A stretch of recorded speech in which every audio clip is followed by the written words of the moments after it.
Well, here it is. It's March, and today is March the 4th.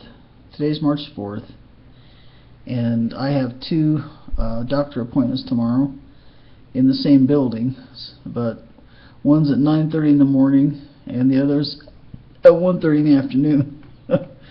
And it's not close enough to my home that I can come home in between.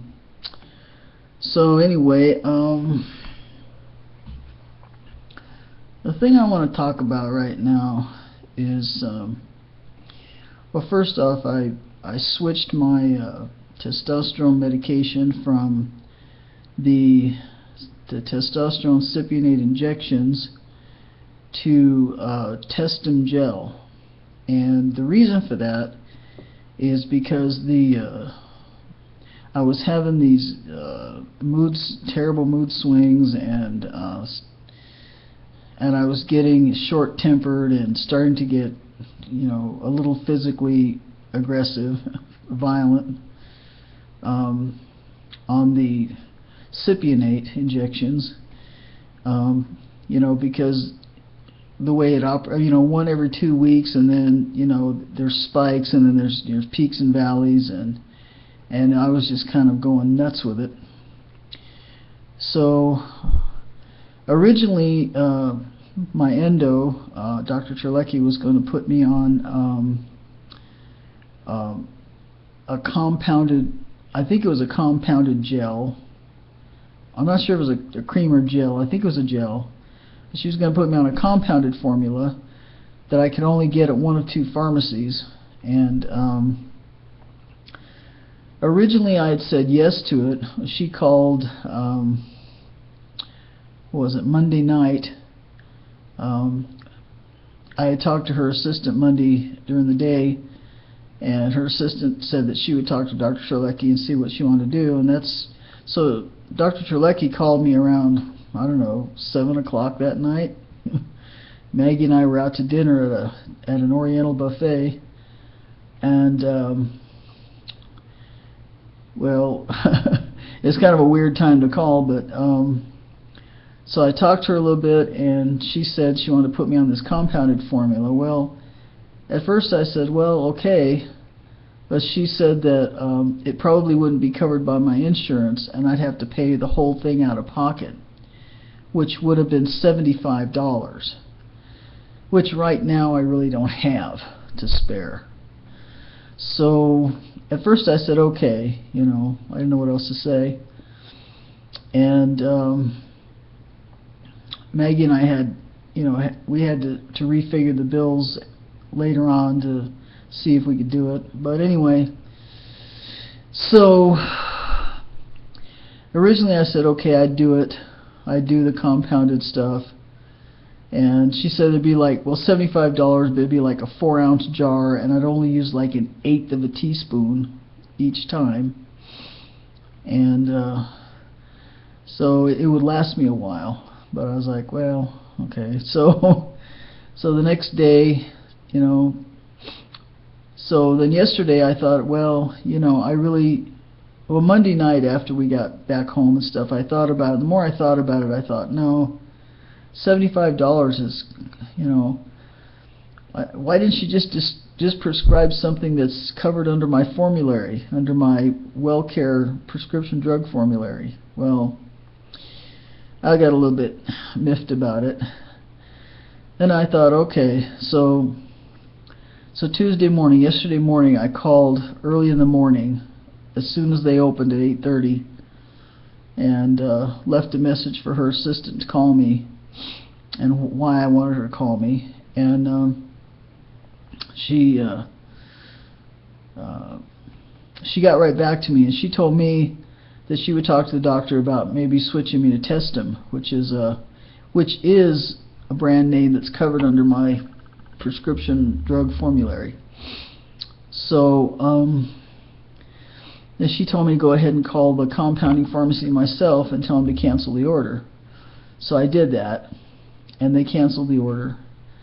So she called in my Testim prescription to the Target pharmacy that that I use, that I've used for a while here, which is just up the road from our house, from our apartment. And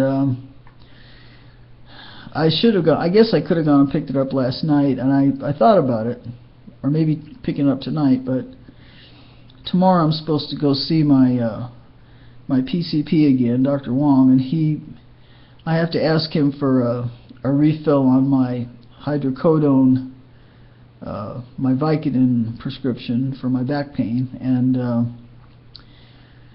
then tomorrow afternoon I'm supposed to go see an orthopedic guy over there in the same building, and he's supposed to start me on my cortisone injections in my right knee again, which I used to get back in 2012. I haven't had for a while, but my knee is getting worse, so so I thought, well, you know, I'll just wait until Thursday and see if that doctor refills my hydrocodone prescription, which he should, and then I'll just take that prescription over and have him fill that, and I'll just pick that up along with the Testim at the same time. So I figured I'd just do that, and so I haven't started on the Testim yet. I've been watching some videos about, you know, some guys, some trans guys who are on Testim, and talking about, you know, they say it's kind of the gel that is kind of sticky. It has like kind of a sticky tackiness to it, and they complain about it sticking to their clothes even after it supposedly is dried. That sort of stuff. And I'm like, well, you know, but the way I see it, I need something that's going to make me more, that's going to be a more steady dosage, you know, where I won't have the peaks and valleys that I have with the shots. Not that I don't have any objection to the needles, you know, I'm used to getting shot with needles, you know, but it's just the peaks and valleys. I can't emotionally take it, and Maggie's getting pretty sick and tired of my, you know, my outbursts. So, and I'm worried because I've been, you know, I have less patience with the dogs now, and with her, and with everybody, and with everything. So hopefully the Testim will even me out, and I get the same effect without turning into a crazy person. Maybe it'll even help the acne. I'm still getting, you know, the acne. It's really mostly now on my chest, you know, on my neck, my chest, and both of my the backs of my shoulders, especially my right shoulder. My right shoulder is especially really bad. So I'm hoping it'll help clear some of that up. So I'm going to start on the Testim probably tomorrow, and we'll see how it goes. You know, of course, it's something you have to do every day. You have to apply it once a day, every day. You have to make time for it, but I got plenty of time. You know, I mean, I'm on disability, and you know, 5 days a week I have nothing but time. When I'm here by myself, I have nothing but time. So I got plenty of time to do it. So I'm going to do that, and the other thing I want to talk about is kind of totally unrelated to that, is I just ordered some new music from Amazon, and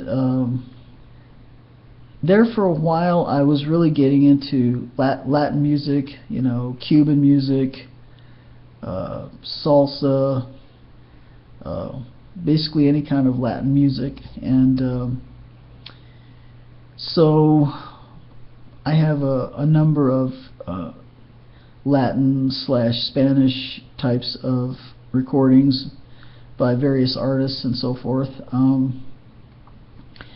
And I really enjoy listening to those. I like to sit in bed at night after Maggie's gone to sleep and the dogs are in bed, and I sit there and do word search puzzles and listen to my music. And here lately I've really been getting into these old this 1960s rock stuff. I have several CDs that that I downloaded songs off of YouTube, some really old songs, and I burned them onto these CDs. Well, turns out that that's not enough for me. There's still a lot of old songs that I would really like to have, really 1960s rock songs that I'd like to have. So on Time Life. Time Life is famous for having, like, well, at first it was books, and then it was music. Time Life Music, they have a lot of different collections of different types of music. Well, they have a 60s rock collection, and it's 9 CDs. And I read all the titles on those 9 CDs, and there's about something like 100 songs, or a little over 100 songs on there. There's a lot of songs, and a lot of the titles that some of them I have, and a lot of them I don't have and want to have. So, thing is, it's $161. It's 9 CDs, but it's $161, and so I asked Maggie to get me that for my birthday in July, which is coming up in July. So, in the meantime, I thought, well, I want to get at least a couple more things, so I got a couple of groups that I really liked. The Grassroots, I think, is one of them. No, the Rascals and the Hollies. They both had a lot of songs that I like, and so I think each one of those CDs was like $5 or $6 or $8 or something like that. Well, I think they were both under $10, let's put it that way. And so I was able to get those 2, plus 2 more Latin CDs, and I have a Dusty Springfield. Dusty in Memphis is one of the 3 recordings I have of hers. And my copy, well, the copy that I got, I think I got it used, so it never was in the greatest shape. Well, the last 2 songs never did play. Number 24 and 25, they never did play. And so, and it's getting pretty scratchy. It's pretty scratched up. It still plays, but it's not in really good shape. And I still want that CD, so I ordered a new copy of Dusty in Memphis.